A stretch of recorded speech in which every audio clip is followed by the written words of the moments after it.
스카이어의 스루프 타임즈 2023년 9월 29일자를 진행하도록 하겠습니다. 스루프 타임즈의 주제인 생존 우선순위와 기업 및 국가의 이익을 한 번 더 좀 소개를 하고요. 생존 가능 여부에 따라 의사결정이 합리적이었음이 입증된다는 점을 오늘따라 좀 강조하고 싶습니다. 그 이유는 편집한 내용을 소개하면서 말씀드리기로 하겠습니다. 또한 제 그 아이디를 썼습니다. 그것은 제가 언론 매체들의 그 보도하는 기자들의 이름을 우선시해서 표시하는 거하고 맞는 정신으로 그렇게 생각해서 좀 모양을 이렇게 갖춰 봤어요. 내용이 좋았다고 생각하시면 구독, 좋아요 부탁드리겠습니다. 휘영청 그 보름달이 오늘 밤에 구름 사이에서 볼 수 있다. 이렇게 이제 일기예보는 하고 있네요. 조선비즈에서 김지수 작가가 요 김지수 작가부터 먼저 써 있는데 저도 이제 습관이 돼가지고 조직부터 얘기하고 개인은 나중에 쓰고 있음. 이것을 제가 좀 뒤집어 보려고 하는 거죠. 개인주의, 사람을 더 존중하고 그 다음에 조직을 표현하는 것으로 그렇게 할 그 정신입니다. 그렇게 할 겁니다. 와일드 프로그램즈, 야생의 문제들이다. 이렇게 와일드를 야생의 문제들이라고 이렇게 번역을 하게 되네요. 그런데 이제 기자가 아니고 작가가 그 기고하는 글인데, 에, 결혼할까 말까 다인도 높은 인생 미스터리 풀어낸 미 경제학자 러셀 로버츠하고 이메일 인터뷰를 한 내용을 소제목으로 쭉 이렇게 설명을 하고 있습니다. 답 없는 인생 문제는 뛰어들림이 중요하다. 저지른다. 이런 얘기겠죠. 인생 중대사 결정하는 결심의 문제다. 다윈도 결정 장애가 있었고 결혼 증명은 결국 인생으로 했다. 합리적 의사결정 물음표라고 석각들도 제 머리를 못 깎는다. 최고 선택 너무 고민 말고 주문의 수 늘려야. 근데 요게 이제 뭐냐 이런 게 이제 또 문제죠. 삶은 해결할 문제 아닌 아름다운 미스터리다. 이렇게 이제 요약을 했습니다. 일반적인 우리들은 불확실성은 상종하기 싫은 적이었고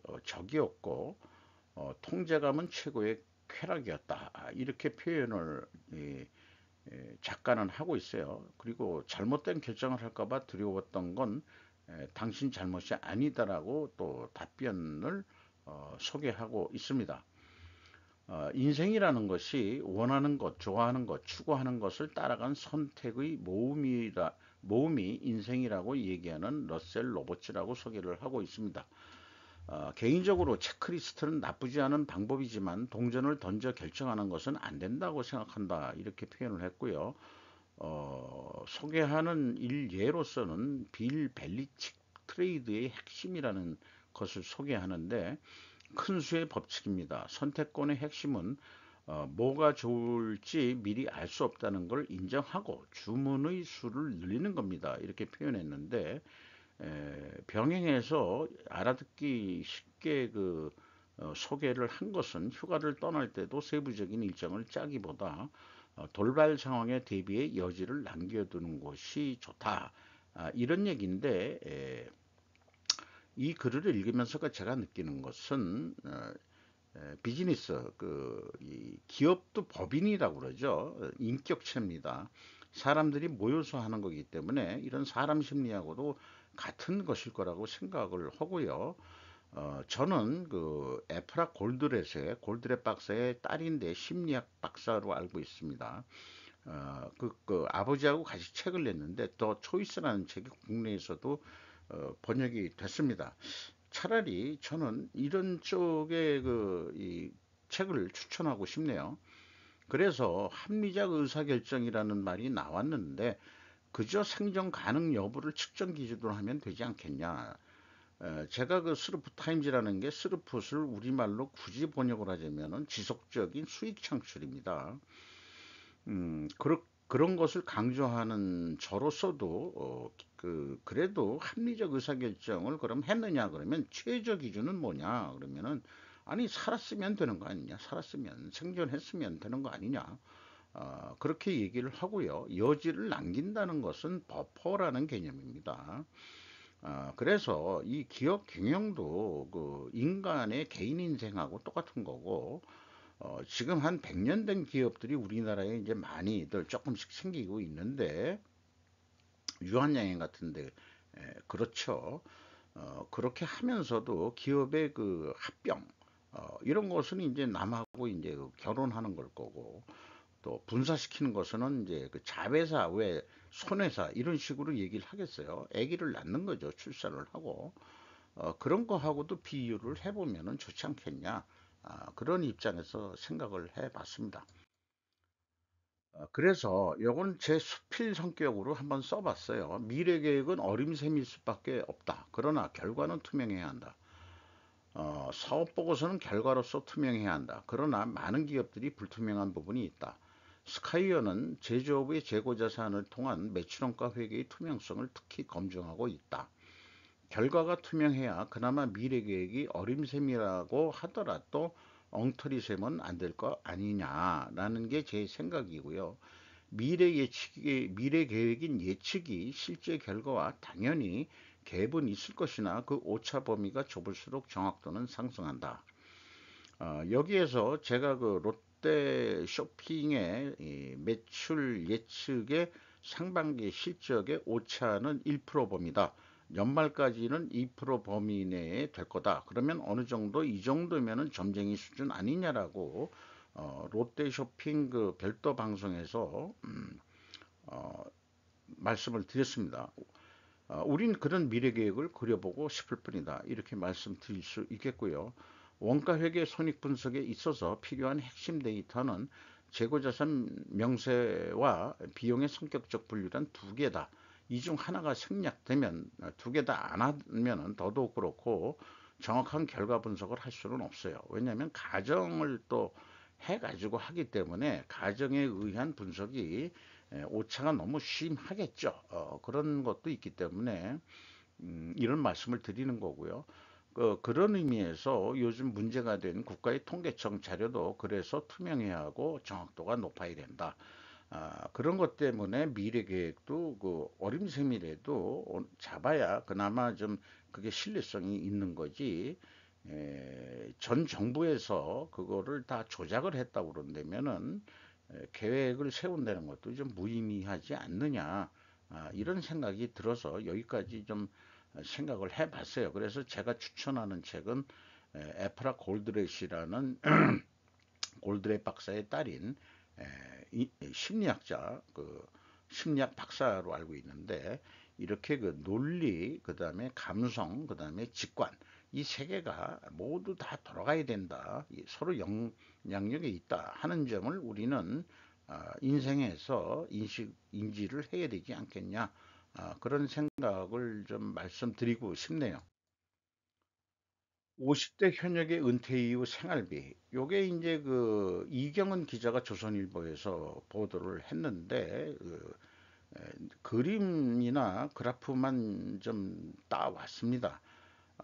뭐 저 같은 나이 때는 이런 것이 그 관심사이기도 하고 또한 추석날 굳이 이런 기사를 또 왜 냈을까? 이런 생각을 해봐요. 통계로 살펴본 은퇴 후 연령대별 노후 생활비, 은퇴 기족층이 있고 절대 빈곤층 생활비는 극과 극이다 라고 소개를 하고 있고요. 은퇴 가정의 연령 대비 소비 추이를 보면은 60대는 한 226만 원 들어가고 있고 70대는 162만 원, 그 다음에 80세 이상은 121만 원, 이 정도 들어간다 이렇게 통계적으로 나와 있습니다. NH투자증권 100세 시대 연구소의 그 데이터입니다. 건강 관리를 좀 잘해야 그 비용을 좀 덜 쓰면서 하지 않겠냐. 그래서 뭐 보험 뭐 이런 것도 여러 가지 있지만은 사실 그럴 만한 여유가 얼마나 있는지 다들 모르겠어요.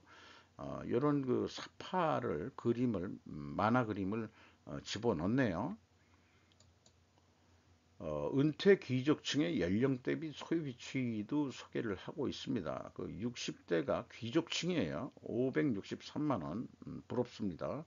그리고 70대가 370만 원 귀족층. 그 다음에 80세 이상은 341만 원 이렇게 나와 있어요. 그리고 절대빈곤층은 60대가 126만 원, 그 다음에 그 70대가 89만 원, 그 다음에 80세 이상이 82만 원, 70대 이후부터는 빈곤층은 100만 원 이하에서 한 달 그 소비를 하고 있다. 이 정도는 써야 그래도 생존이 가능하다. 그런 얘기 같네요.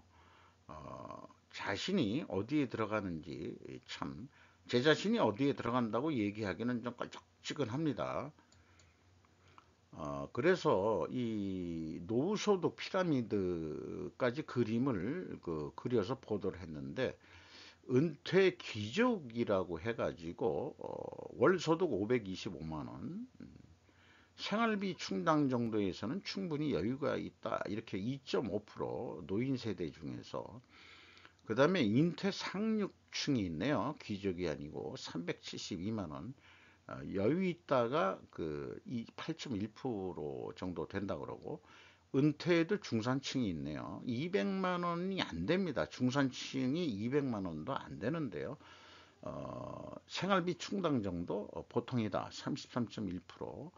상대 빈곤층이란 것도 있어요. 사실은 이렇게 보면은 여기까지가 그 30%, 한 35, 5% 정도 되니까 음, 나머지 한 65% 정도는 다 못 사는 거죠. 다 못 살아요. 그러니까 잘 사는 사람은 얼마 없다 이거예요. 그리고 절대빈곤층이 101만 원 정도 이렇게 나와 있습니다. 이것도 NH투자증권 60세 이상 완전 은퇴가구 세전소득 기준이다. 세전소득 기준이다. 이렇게 이제 소개를 하고 있습니다. 이것이 우리 현재 고령화 시대에 우리나라 그 고령인들이 그 늑다리들의 삶을 보여주고 있는 통계로 추석날 이런 기사가 나왔네요. 어, 아까 말씀드린 대로 제가 어디에 속해 있다라는 얘기하기는 좀 솔직히 창피합니다. 불효검진 의사 만료도 85세 이상 11만 명 정부가 안 검진했다. 신성직 기자가 중앙일보에서 보도를 했습니다. 문영수 적십자 의료원장이 19일 서울 적십자병원에서 위 내시경 검사를 하고 있다. 이 병원은 80세 이상 노인의 암검진 위험성을 고려해 원칙적으로 80세 이상은 암검진을 하지 않는다. 우상조 기자의 사진이고, 85세 이상 무료 또는 검사비의 10%만 부담하는데 2021년도 836억 원이 들어갔다.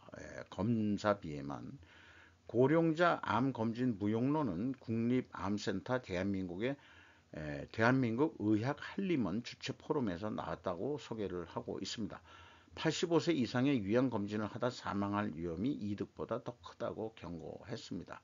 75세 이상 국가암검진 수검자 추이에 대해서 2018년부터 쭉 했는데 2022년까지 계속 어느 정도 늘고 있다 이렇게 되는데, 즉 요거는 개인적인 얘기입니다만 70세 이상 스스로 암검진 거부하는 움직임도 있습니다. 어, 저하고 어울리는 그 이런 그 부류의 친구들은 많은 쪽에서 암검진 이런 거 안 할 거야. 뭐 위내시경, 대장내시경 뭐 이런 거 안 할래. 오히려 치료하다 죽는다는 설이 있어요. 뭐 누구도 그 친한 친구가 60대 때 암에 걸려서 암 치료한다고 5년이란 세월을 살다가 그 거의 뭐이깡 말라가지고 죽은 그런 그 친구의 예를 들면서 그런 얘기를 했어요. 암 치료가 뭐 결국 그이깡 말라서 그냥 굶어 죽는 결국 그런 거나 마찬가지 아니냐. 그러니까 고령화가 돼가지고 암이라는 게 있지, 옛날에도 암은 있었을 거예요. 근데 옛날엔 수명이 짧으니까 암이 발생하기 전에 벌써 돌아가셨는데 지금은 수명이 늘어다 보니까 어, 암이라는 게 이제 많이 발병되는 거로 돼 있지만은 그냥 자연이 준 대로 살다가 가는 게 좋지 않겠냐. 70세 이상은 좀 무의미하다 하는데 저도 공감을 합니다. 제 자신도 안 받고 있습니다. 게을러서 그런 거는 절대 아니고요. 암 검진 권고안, 요게 현재 나와 있는 거랍니다. 요런 거를 하고 있다는 거고요. 제가 그 위암만 받아봤어요. 위암만 받아봤어요. 나머지는 뭐 저는 요거는 해당 안 되는 거고 이런 건 아직 안 받기로 했습니다. 사람이 자존심을 잃으면 다 잃은 거요. 요것은 영국 영화에 그 정부 질병 보조금을 받고 사는 노인의 어, 이 항변인데 요거를 누구한테 지금 얘기해 주고 싶어요. 그리고 그 사람은 두목감도 아니다. 만약 깡패 두목이라면 오히려 더 낫죠. 뭐 한마디로 저는 양아치라고 부르고 싶습니다. 판사님의 결정이 저의 운명의 결정, 구성면에 방어하게 해달라고 호소했다.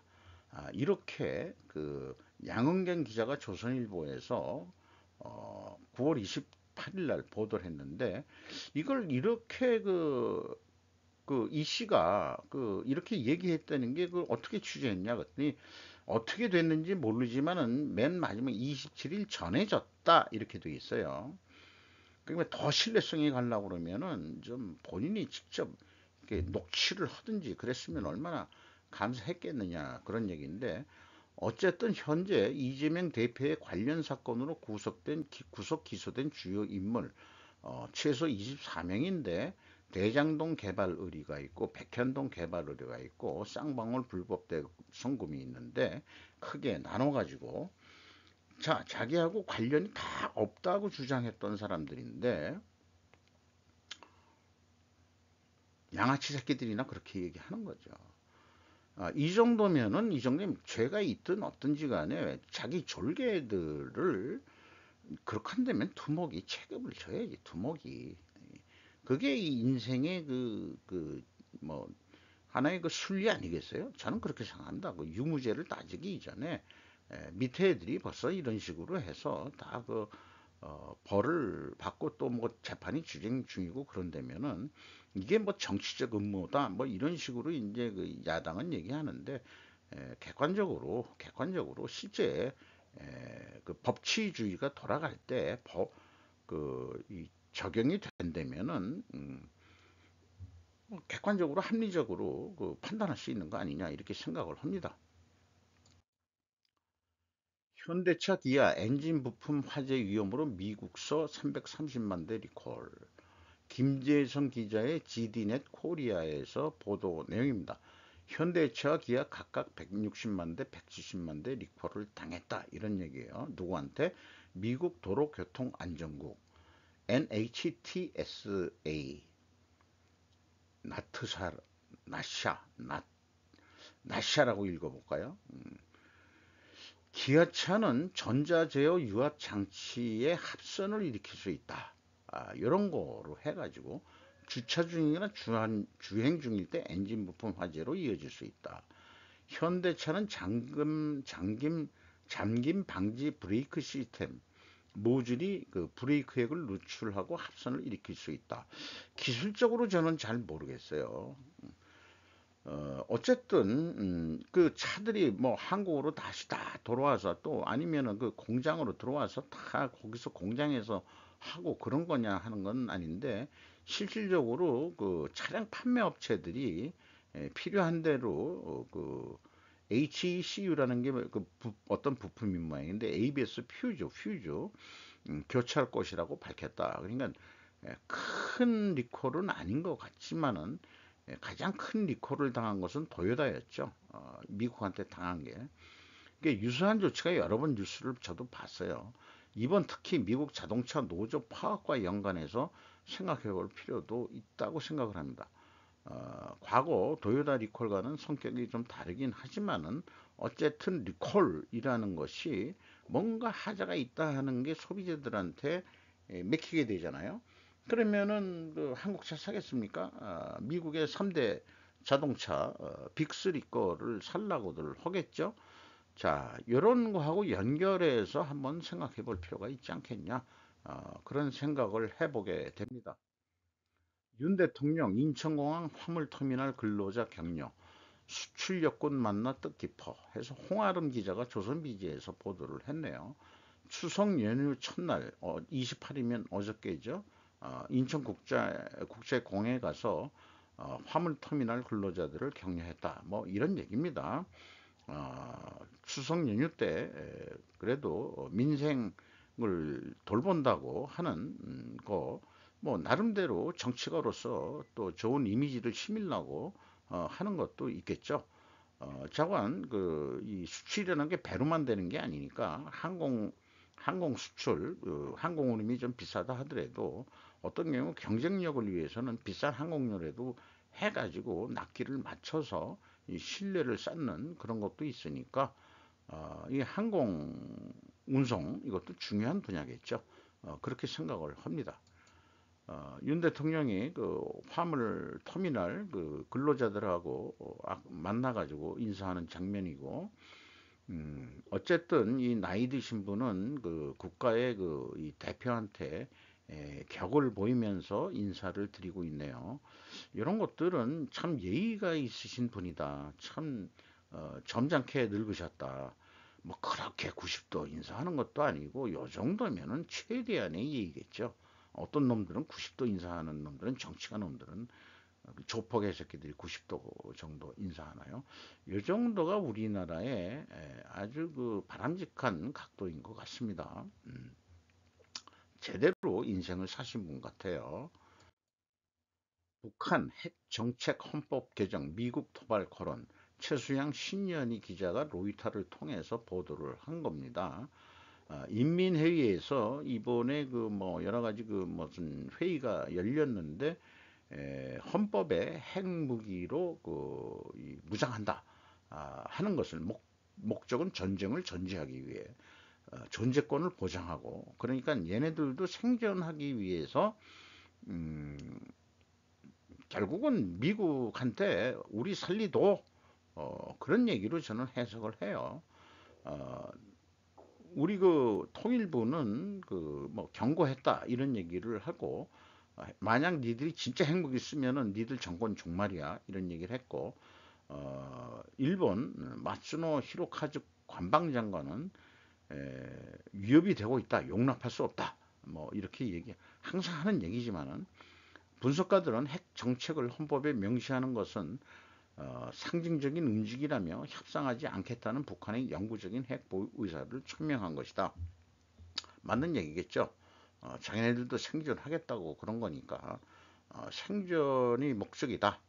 핵 개발은 어떻게 될지 서로 생존을 위해서 싸움을 하는 건데 에, 이거 언젠가는 결판이 나야 되겠죠. 우리 남북이 아니면 영원히 우리 따로 살자. 뭐 이렇게 될 수도 있을 거고요. 그러나 뭐 저는 슬픈 뉴스를 통해 가지고 우리는 북진을 해야 된다.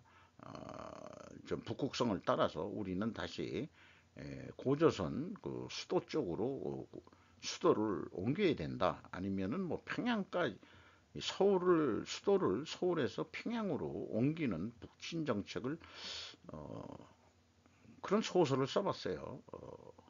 네.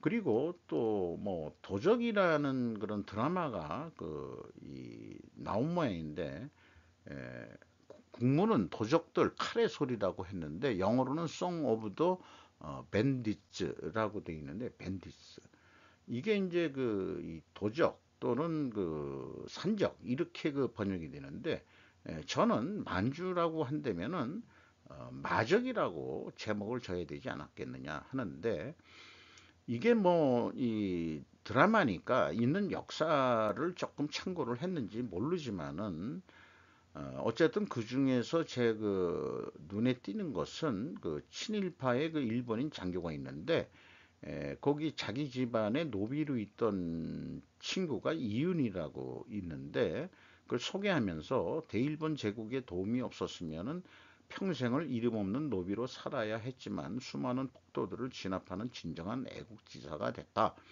일본 입장에서요, 일본인이 됐으니까.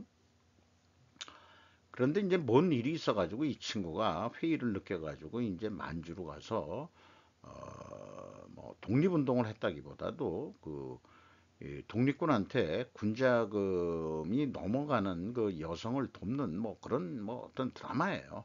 시즌 1이 끝나는 건데 시즌 2가 또 있는 모양인데, 왜 이런 드라마를 지금 시점에 얘기하는지 모르지만은 MBC 쪽인가 어디서 만들었대나 뭐 그 잘 모르겠는데, MBC 쪽에서 만든 것 같아요.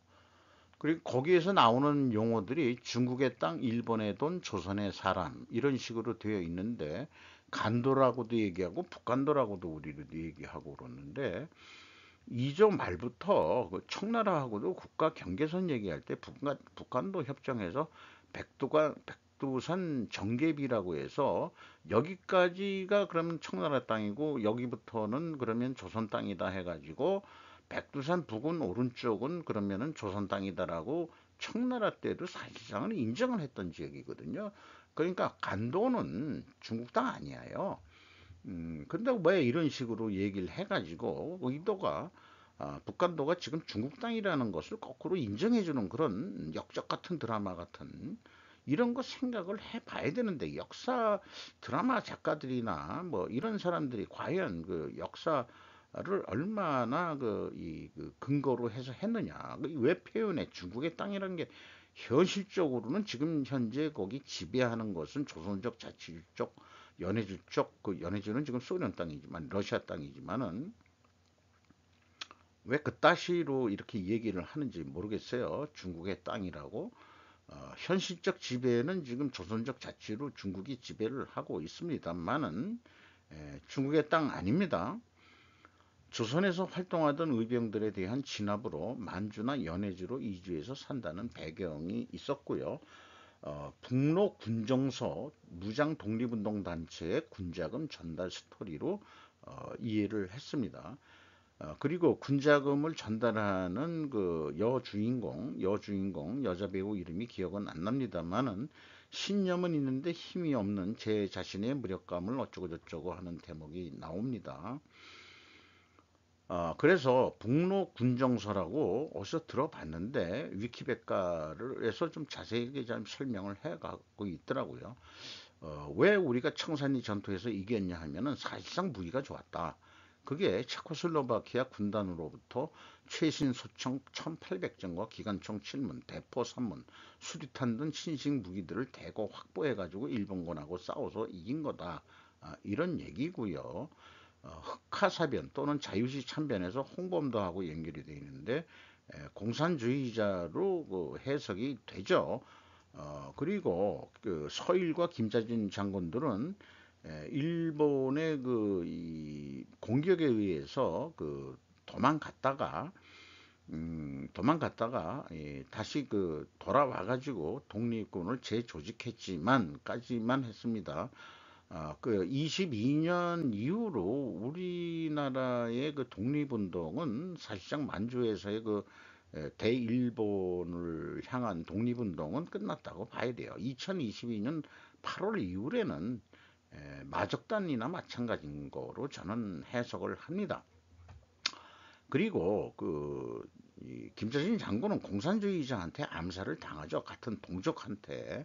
그러니까 만주에서 독립운동을 했다 그러지만은 2022년도 이후에는 사실상 공산주의 혁명을 위한 항일운동을 한 거지 독립운동한 건 아니다라고 저는 인식을 하고 있는 중입니다. 그래서 사실 마적단과 독립군의 차이는 무엇이냐라고는 저는 되묻고 싶습니다. 어떤 그 학자라기보다도 어떤 그 시사에 강한 사람은 역사 공부도 많이 하고 참고를 하고 있는데, 김자진 장군을 마적단의 괴수다 라고까지 얘기하는 사람이 있을 정도예요. 그런 사람은 또 당연히 홍범도가 공산주의자다 이렇게 얘기를 하죠. 연해주에서 강제적으로 끌려가 가지고 그 뭐 카자흐스탄 이런 쪽에 고려인으로서 끌려가서 거기서 이제 생을 마감한 뭐 해서 유해를 다시 뭐 가지고 들어오고 뭐 이런 문정권 때 그런 게 있었는데, 음, 모르겠습니다. 역사를. 그러나 제가 알고 있는 그 글로 써 있는 역사가 아니고 살아있는 증언으로서 저희 이 부친한테 들었던 만주에서 생활을 했었고 45년에 해방이 됐지만 저희 그 집안은 48년에 남하를 했어요. 3년 후면은 거의 뭐 그 휴전선이 막힐 정도의 산을 타고서 남하를 했는데, 나이 먹어서 이 만주 얘기를 잘 안 하시지만은 돌아가신 부친이 술 한 잔 마셨을 때 나도 마적단에 좀 있었어 이런 얘기를 좀 하시더라고요.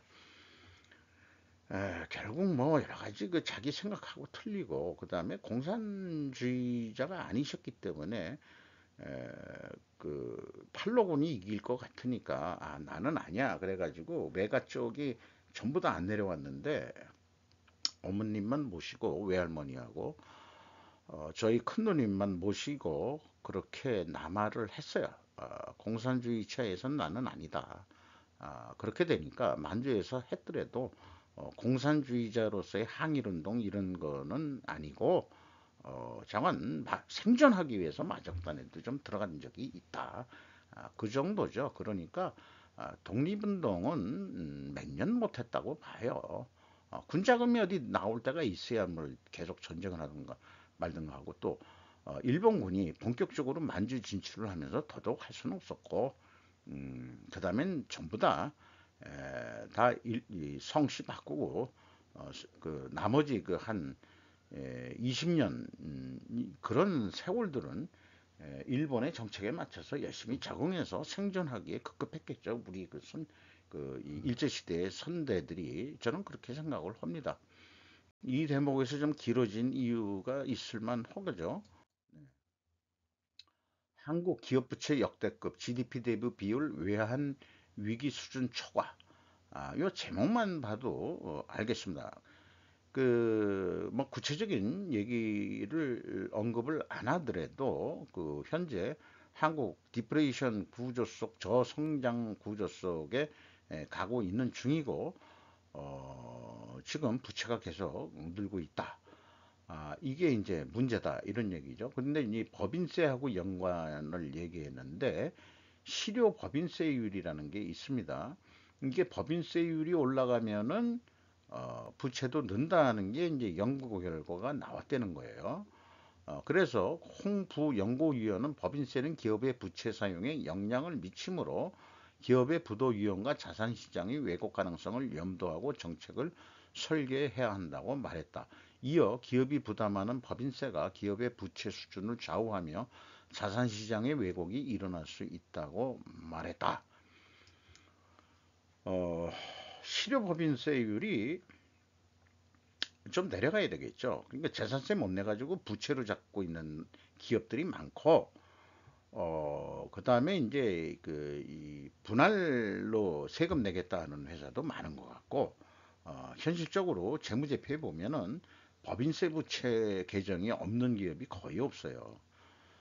그런 거 보면은 지금 뭐 일시 하더라도 야 돈이 없는데 어떡하냐 국세청 보고서 분할로 납부하겠다. 그러니까 부채로 잡을 수밖에 없는 거지.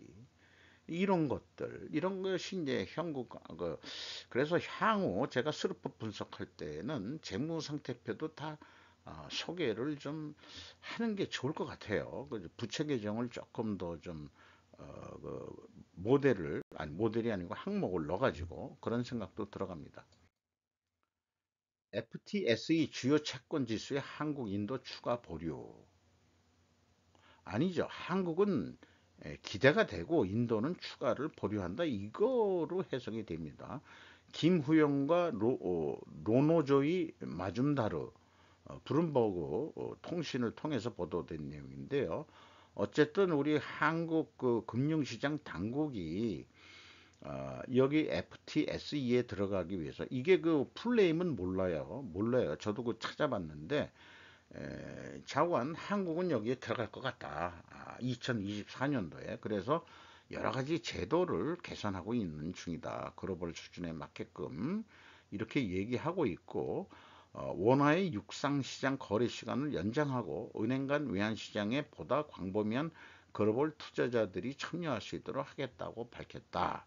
음, 자, 외국 자금이 들어오는 거를 해야 경제에 무슨 도움이 되니까 그런 얘기를 한 것 같고요. 그 다음에 이 글로벌 펀드 매니저 10명 중 8명은 2024년에 한국 편입가의 민성이 높아졌다.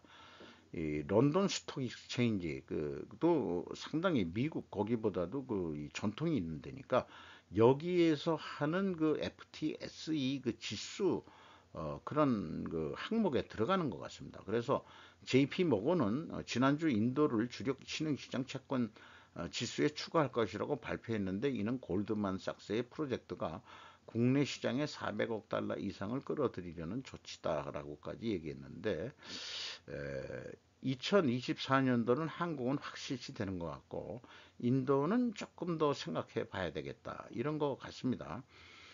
저는 뭐 LME를 아는 정도로 물론 이제 말하자면은 그 주식시장도 하지만은 저는 그 런던 메탈 익스체인지 LME 거기에 대해서 좀 관심이 좀 있는 그런 업종에서 있었죠. 조직에서 근무했을 때. 그래서 이게 뭐의 약자인지 모르겠습니다만 뭐 어떤 SE는 스톡 익스체인지만큼은 맞는 것 같습니다. 그럼 F는 뭐 파이낸셜일 거 아니고 그 다음에 이제 T는 트레이드 뭐 이런 거 아닐까요? 원어는 모르겠습니다만 이렇게 생각을 해봤습니다. 한국 영화의 공경 세계 한 영화를 보러 가는 한국인 이 자국 영화를 거들떠보지도 않고 일본 영화가 대박 물음표를 붙이면서 한국 칼럼니스트 고마다 아이코의 데일리 신조에서 보도한 내용입니다. 기생충 패러사이트 반지하 가족이 이때 열렸고 그 다음에 이제 요즘에 이 한국 영화 대신 일본 영화 그게 이제 참새 문단속 슬럼덩크 데이트 뭐 이런 거 소개를 하면서 코로나 사회에서 감상 요금 인상이 큰 영향을 미쳤다. 극장 입장료가 많이 올라갔죠. 그러니 그래서 뭐 일본 영화는 정말 한국에서 히트한 거냐? 근데 그런 것 같지도 않고 알고 있는 맛이니까 맛있는 걸 안다. 근데 한마디로 더 얘기하면은 원래 한국인보다 일본 쪽 얘기해요. 한국인보다 극장에 가는 횟수가 적은 일본인이다. 알고 있는 맛이니까 맛있는 것을 안다는 고사하고 알고 있는 맛이라 안 먹어도 아니까 안 갈 거다. 아, 될 가능성도 제로는 아니다. 그러니까 한국의 현재 돌아가는 현실이 일본도 그렇게 될 거 아니냐라는 취지의 글이기도 한 것 같습니다. 일본에서 하게 되는 공조 현빈 이게 이제 토호라는 데를 통해 가지고 이 일본 시장에서 돌아가는 모양입니다. 세계의 화약고 유라시아에서 꿈틀거리는 거동이 수상한 국가 옛 대국의 태는 빠지고 새로운 플레이어가 제각기 움직이고 있다. 현대 비즈니스에서 하동 대치오라고 외교 평론가가 기고한 내용입니다. 현재 정체된 유럽, 아르메니아를 전면 항복으로 몰아놓은 사정, 이란에도 미국에도 눈을 돌리는 사우디, 이런 쪽으로 쭉 풀어매기고 있습니다. 미국은 유라시아에서는 다른 2차적 존재로 전락할 것이다. 아니죠. 뭔가 또 힘을 발휘하려고 그럴지도 모른다. 저는 그렇게 생각을 하고, 이라는 중동의 가운데는 궁궐다. 그리고 과거 페르시아 제국 같은 자체 힘도 갖추고 있지 않다. 이 나라는 시아파의 권익을 지키기에 급급하다. 이런 그 진단은 좀 괜찮은 것 같고요. 키르기즈스탄, 타지키스탄 간 국경 무력 충돌은 있지만 뭐 그런 것도 있고, 그리고 오스만 터키, 오스맨이라고 발음한 오스만 터키의 부활 물음표를 붙였는데, 최근에 그 아제르바이잔과 아르메니아 뭐 이렇게 휴전이 일어났다는데, 아제르바이잔 내에 기독교인이 사는 아르메니아인들이 있다 이런 거거든요. 여기가 또 이제 거기가 그 어느 지역이죠? 그 흑해 옆에 있는데, 그런데 그러니까 거기도 다 유라시아로 해가지고 하고 있는 거죠.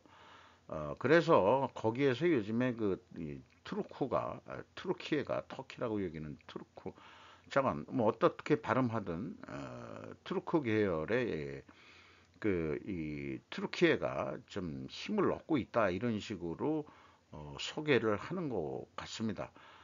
그래서 오스만 제국의 영역을 투란이라고 부르며 영향력 확대에 여념이 없다 이렇게 소개를 하고 있습니다.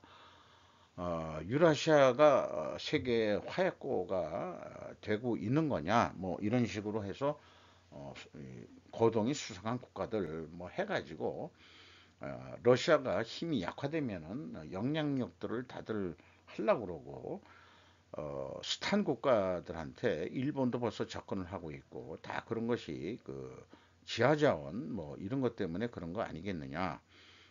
중국이 1대1로 선을 먼저 댔는데 미국이 뭐 신경 쓸 데가 많아서 그런지 모르지만 거기라고 냅두겠느냐, 뭐 이런 생각도 있어요. 우리나라도 뭔가 경제 협정 이런 쪽은 아니지만 뭔가 그래도 회의를 했다는 얘기도 뉴스가 좀 들리기도 했었고, 그렇지만은 그것보다도 우리 민족이 그 트루크 계열도 우리나라 선조들의 피에 섞여 있으니까 뭔가 연대를 유라시아 쪽에 이 스탄 국가들하고 만들 필요도 있다고 생각을 합니다. 29일 추석날 마치도록 하겠습니다. 감사합니다.